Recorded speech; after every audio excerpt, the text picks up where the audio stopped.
여러분은 하나님과의 관계가 어떠십니까? 예수님을 나의 구주로 믿고 영접하셨습니까? 성경은 예수님을 본래 하나님과 동등되신 분으로 소개하고 있습니다. 그런데 그러하신 분이 왜 이 세상에 오셔야 했을까요? 그것도 초라한 마국간에 말입니다. 영광과 위엄과 화려하게 오신 것도 아니면서 예수님은 왜 오셔야 했을까요? 인간의 몸을 입고 가장 초라하게 온갖 조롱과 수치와 모욕을 그 고난을 다 받으시면서 결국에는 십자가에 달려 죽으실 것을 왜 오셨을까요? 예수 그리스도의 오심, 성탄절이 있어야만 했었던 이유는 무엇일까? 예수님은 왜 오셨고 또한 우리는 왜 예수님을 믿어야 하는가를 깨닫게 되는 시간이 되기를 진심으로 축원합니다. 오늘 읽은 본문 말씀은 우리에게 그 해답의 하나를 알려주고 있습니다. 21절입니다. 아들을 낳으리니 이름을 예수라 하라. 이는 그가 자기 백성을 저희 죄에서 구원할 자이심이라 하니라. 첫째로 예수님께서 이 세상에 오신 이유는 우리를 구원해 주시기 위함이 그 목적이었습니다. 예수님을 이 땅에 보내신 것은 하나님이셨고 하나님이 그의 이름을 지어 예수라 하셨습니다. 그 뜻은 여호와는 구원이시라. 하나님께서 이 이름을 지어주신 것은 예수께서 오신 목적이 바로 구원을 베풀어 주시기 위해 오셨음을 알려주고 있는 것입니다. 예수님은 자기 백성들을 죄의 결박으로부터 자유케 하실 분이시며 죄로부터 나오는 온갖 고통스럽고 나쁜 것들을 제거해 주실 분이신 것입니다.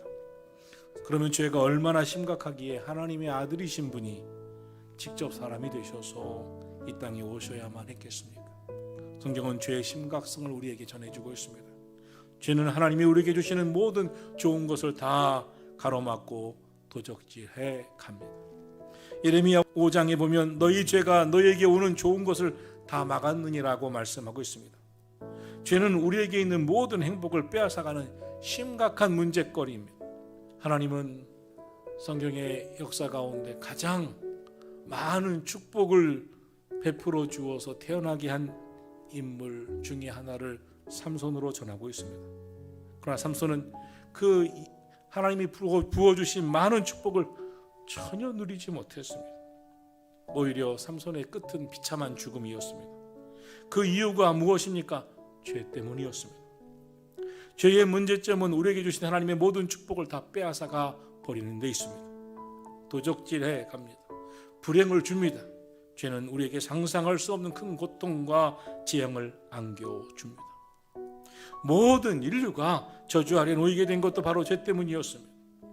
우리의 영혼을 하나님과의 관계에서 멀어지게 함으로 우리의 영혼을 빼앗아갔으며 우리의 영혼을 병들게 만들었고 영적 무기력에 빠지게 만들었으며 죄를 지으면 어떻습니까? 잠시는 쾌락이 있는 것 같지만 죄가 들어오는 그 즉시 그의 인생은 무너지기 시작합니다. 그 마음이 산산조각납니다. 병듭니다. 가정이 쪼개어집니다. 이웃과의 관계가 깨어집니다. 하나님과의 관계가 멀어졌으니 임마누엘 하나님께서 함께 하시는 인생이 되지 못하고 맙니다. 죄는 사람을 영원한 지옥으로 끌고 갑니다.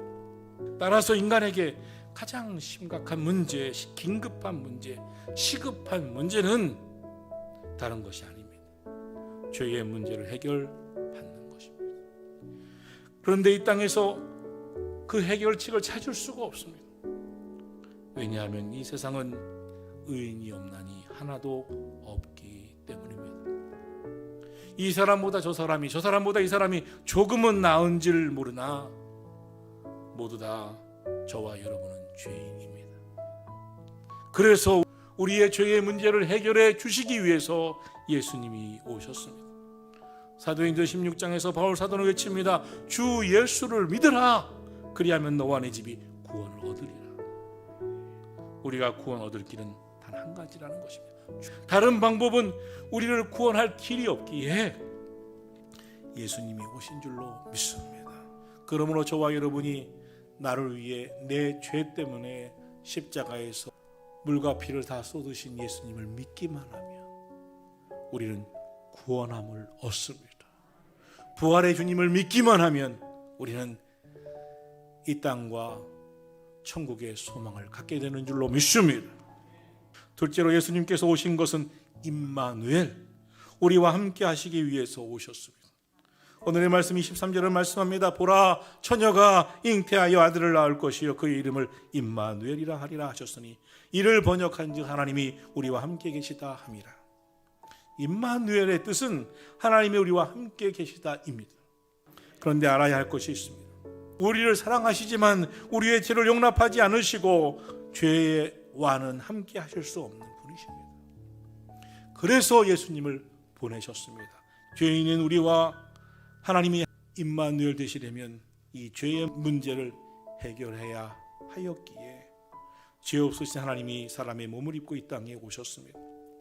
하나님이신 그분이 인간이 죄 때문에 감당해내야 할 조롱과 모욕과 고난의 그 고통을 다 당하시고 십자가에서 달려 죽으심으로 우리를 죄로부터 구원해 내셨습니다. 그리고 우리에게 말씀하십니다. 나의 죄를 대신하여 고난 당하신 예수를 믿으라. 예수님의 십자가에서 죽으심과 함께 나의 죄도 죽었음을 고백하라고 말씀하고 있습니다. 부활의 믿음을 가지라고 말씀하고 있습니다. 우리가 살아가는 이 세상 정말 근심된 일이 많고 참평안이 없습니다. 내가 원치 아니하는 일들이 우리의 삶에 직면해 올 때가 있습니다. 인생의 문제가 그 삶을 짓눌러 버릴 때가 많습니다. 이때에 그 예수님을 믿고 구원받은 사람, 임마누엘, 하나님이 함께하는 믿음을 가진 사람은 사랑하는 자, 곧 그 뜻대로 부르심을 입은 자들에게는 모든 것이 합력하여 선을 이루게 하시는 하나님을 의지하고 기도합니다. 하늘문을 여는 기도를 드립니다. 또한 주어진 여건 속에서 하나님의 섭리와 은혜를 믿고 감사하며 나아갑니다. 그렇게 믿음으로 기도하고 하나님을 의지하면 그때 잃는 것보다는 얻는 것이 더 많게 됨을 깨닫습니다. 전화위복의 삶을 경험하게 됩니다.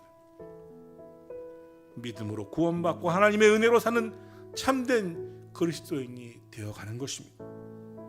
사랑하신 성도 여러분, 구원받은 믿음과 구원의 확신이 넘치는 사람은 무슨 일을 만나든지 긍정적으로 받아들입니다. 임마누엘이 하나님이 함께 하심을 믿기에 소망적인 삶을 바라보고 살아갑니다. 임마누엘, 하나님이 우리와 함께 하심을 믿고 항상 범사에 감사하며 깨어 기도하며 살아가기를 축원합니다. 성탄절이 다가옵니다. 지금은 대강절기입니다. 대강절은 하나님의 아들 예수님께서 육신의 몸을 입고 이 땅에 오셔서 우리에게 놀라운 구원의 은혜를 주신 것을 기쁨과 간절한 마음으로 맞이하기 위해서 하나님의 뜻대로 살지 못한 것을 참회하고 다시 믿음의 결심을 하면서 순종의 신앙으로 성탄절을 준비하는 시간을 갖는 것입니다. 예수님의 오심을 기다리는 이 절기에 이 놀라운 은혜를 마음에 깊이 되새기면서 감사한 마음으로 성탄절을 맞이하게 되시기를 주의 이름으로 축원합니다.